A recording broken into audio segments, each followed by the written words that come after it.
కుంభమేళ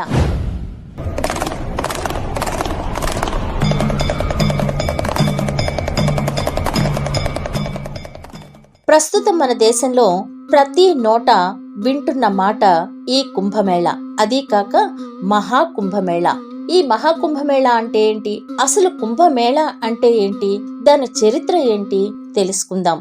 మన జీవితాలకి జ్యోతిష శాస్త్రానికి చాలా దగ్గర సంబంధం ఉంది కనుక జ్యోతిష శాస్త్రం ప్రకారం కుంభమేళ అంటే ఏంటి, అలాగే పురాణాల ప్రకారం కుంభమేళ అంటే ఏంటి, ఈ రెండిటికి ఉన్న సంబంధం ఏంటి, ఆ కుంభమేళాకి మన జీవితాలకి ఉన్న సంబంధం ఏంటి, ఎలా ముడిపడి ఉన్నది అనేది మనం పూర్తిగా తెలుసుకుందాం. ఈ విషయాలు తెలుసుకునే ముందు నాదొక చిన్న రిక్వెస్ట్. ఇప్పటి వరకు మన ఛానల్ సబ్స్క్రైబ్ చేయకపోతే తప్పకుండా సబ్స్క్రైబ్ చేయండి, లైక్ చేయండి, షేర్ చేయండి. Thank you all. అసలు కుంభమేళ ఎందుకు చేసుకుంటున్నాం? పురాణాల కథనం ప్రకారం ముందుగా మనకి అత్యంత ప్రీతికరమైన భాగవత పురాణంలో అమృత మథన కథన ప్రకారం ఈ కుంభమేళ మొదలైంది అని చెప్తారు.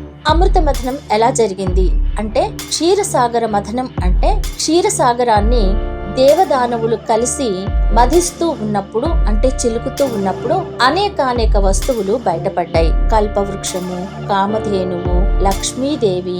ముందుగా అసలు హాలహలం వచ్చింది. గొప్ప విషం, కాలపుట విషం పుట్టింది. ఆ విషాన్ని భరించగల శక్తి పరమేశ్వరుడికే ఉంది కాబట్టి ఆయన తన కంఠంలో దాచుకున్నాడు. అందుకే గరళకంఠుడు అయ్యాడు. కల్పవృక్షము, కామధేనువు మొదలైనవన్నీ స్వర్గాధిపతి అయిన ఇంద్రుడికి, లక్ష్మీదేవిని విష్ణుమూర్తికి అప్పగించటం జరిగింది. ఆ తర్వాత చిలుకుతూ ఉండగా అమృత భాండం పుట్టింది. అది దేవతలు దానవులు ఇద్దరు కలిసి చిలికినప్పటికీ సమానంగా పంచుకుని సమానంగా తీసుకుందాము అనేటటువంటి స్పృహ లేక ఇద్దరు కొట్టుకోవడం జరిగింది. అందులో ముందు రాక్షసులకి ఆశామోహాలు ఎక్కువ కాబట్టి వాళ్ళు కలియబడటం జరిగింది. కాబట్టి ఏం చేయాలా అని ఆలోచించినప్పుడు విష్ణుమూర్తి మోహిని అవతారం ఎత్తి ఇద్దరికి సమానంగా పంచిపెడతాను అని చెప్పి ఆ పూర్ణ కుంభాన్ని, అంటే ఆ అమృత భాండాన్ని తన చేతిలోకి తీసుకుని దేవతలకి దానవులకి అటు ఇటు తిప్పుతూ ఉన్నటువంటి సందర్భంలో, పంచిపెడుతూ ఉన్నటువంటి సందర్భంలో 4 చుక్కలు భూమి మీద పడ్డాయట. ఆ 4 చుక్కలు ఎక్కడెక్కడ పడ్డాయి అంటే, 1 నాసికా త్రయంబకంలోను, 2 ఉజ్జయినిలోను, 3 హరిద్వార్లోను, 4 ప్రయాగరాజ్లోను పడ్డాయి. ఈ 4 అత్యంత వైభవమైన పుణ్యక్షేత్రాలుగా పరిఢవిల్లాయి. అయితే ఇందులో మరీ ముఖ్యమైనది, అతి పెద్దది అయిన ప్రయాగరాజ్లో గంగా, యమున, సరస్వతి ఈ 3 నదుల యొక్క సంగమ క్షేత్రం కాబట్టి అతి పుణ్యక్షేత్రంగా ఇది పేరు పడింది.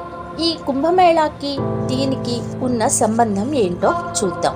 ఈ పుణ్య నదిలో స్నానం ఆచరించటం వల్ల, మామూలు సందర్భాలలోనే స్నానం ఆచరించటం వల్ల మనకి ఎంతో పుణ్యం దక్కుతుందని, చేసిన పాపాలు పోతాయని, మరి అలాంటప్పుడు ఈ కుంభమేళా సమయంలో స్నానం చేయటం ఏంటి, అసలు కుంభమేళా అంటే ఏంటి, మన జీవితాలకి జ్యోతిష శాస్త్రానికి చాలా దగ్గర సంబంధం ఉంది. జ్యోతిష శాస్త్రం ప్రకారం గ్రహ గతులు నడుస్తూ ఉంటాయి.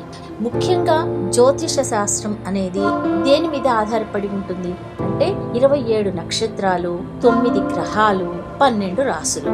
ఈ 3 విశ్వంలో ఉన్నటువంటి అనేక మార్పులను తెలియజేస్తూ మనిషి జీవితం మీద ప్రభావం చూపిస్తుంది అని జ్యోతిష శాస్త్రం చెప్తుంది. కాబట్టి ఆయా నక్షత్రాలు, గ్రహాల యొక్క గతులు, అంటే ఏ గ్రహాలు ఏ రాశిలో ప్రవేశించినప్పుడు ఏ రకమైనటువంటి మార్పులు ప్రకృతిలో జరుగుతాయి అనేది రాయబడింది. అలాగే ఇప్పుడు ఈ కుంభమేళాకి మన జ్యోతిష శాస్త్రానికి ఉన్నటువంటి సంబంధం ఏమిటో చూద్దాం.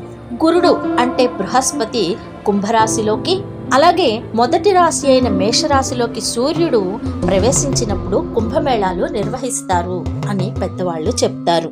అయితే ఇప్పుడు ఏ రాశులలో ఏ గ్రహాలు ప్రవేశించినప్పుడు ఏ నదులలో కుంభమేళాలు నిర్వహిస్తారో చూద్దాం. సూర్యుడు మరియు బృహస్పతి సింహరాశిలో ఉన్నప్పుడు నాసిక్లోని త్రయంబకంలో కుంభమేళాను నిర్వహిస్తారు. సూర్యుడు మేషరాశిలో ఉన్నప్పుడు హరిద్వారులో ఈ కుంభమేళాను నిర్వహిస్తారు.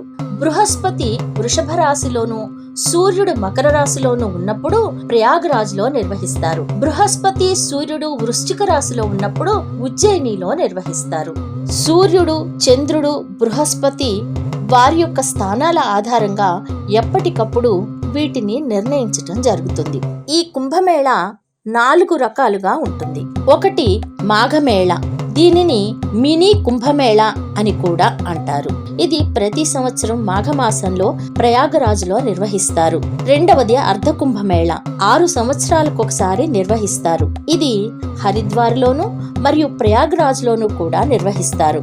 ఇక పూర్ణ కుంభమేళ. ఇది 12 సంవత్సరాలకు ఒకసారి హరిద్వార్లోను, ప్రయాగరాజ్లోను, నాసిక్, ఉజ్జయినిలలో కూడా నిర్వహిస్తారు. ఇక మహాకుంభమేళ. మహాకుంభమేళ అంటే 144 సంవత్సరాలకి ఒక్కసారి మాత్రమే నిర్వహించడం జరుగుతుంది. ప్రస్తుతం మన దేశంలో జరుగుతున్నది 144 సంవత్సరాలకు ఒక్కసారి నిర్వహించే మహాకుంభమేళ.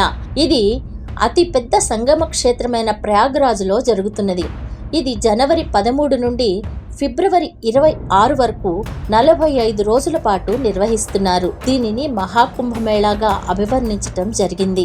ఈ మహాకుంభమేళా చూసే మనిషి అదృష్టవంతుడే అని చెప్పాలి. ఎందుకు అంటే మనిషి ఆయుః ప్రమాణం దృష్ట్యా 100 సంవత్సరాల లోపే కాబట్టి 144 సంవత్సరాలకి ఒక్కసారి వస్తుంది కాబట్టి అసలు చూడకుండా కూడా మరణించే అవకాశం ఉంది.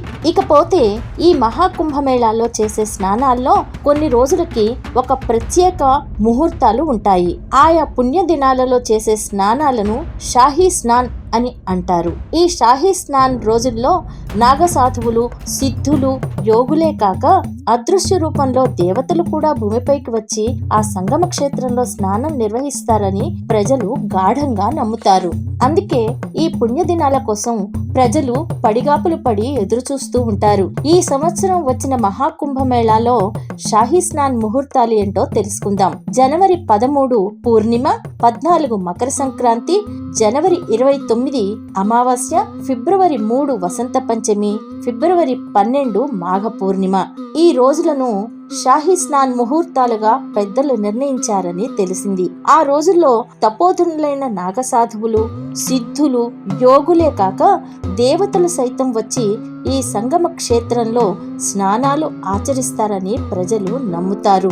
వారితో పాటు కలిసి స్నానం చేయటం వల్ల తమ సకల పాపాలు నశిస్తాయని వారు నమ్మడం వల్ల కుంభమేళాకు ఇంత ప్రత్యేకత సంతరించుకుంది. అంతేకాక జగద్గురువైన శ్రీ ఆది శంకరుల వారు స్వయంగా ఈ కుంభమేళాను ప్రారంభించడం వల్లనో ఏమో ఇంత ప్రాముఖ్యత, పవిత్రత, ప్రాచుర్యం కూడా ఈ కుంభమేళాకు వచ్చాయని చెప్పవచ్చు.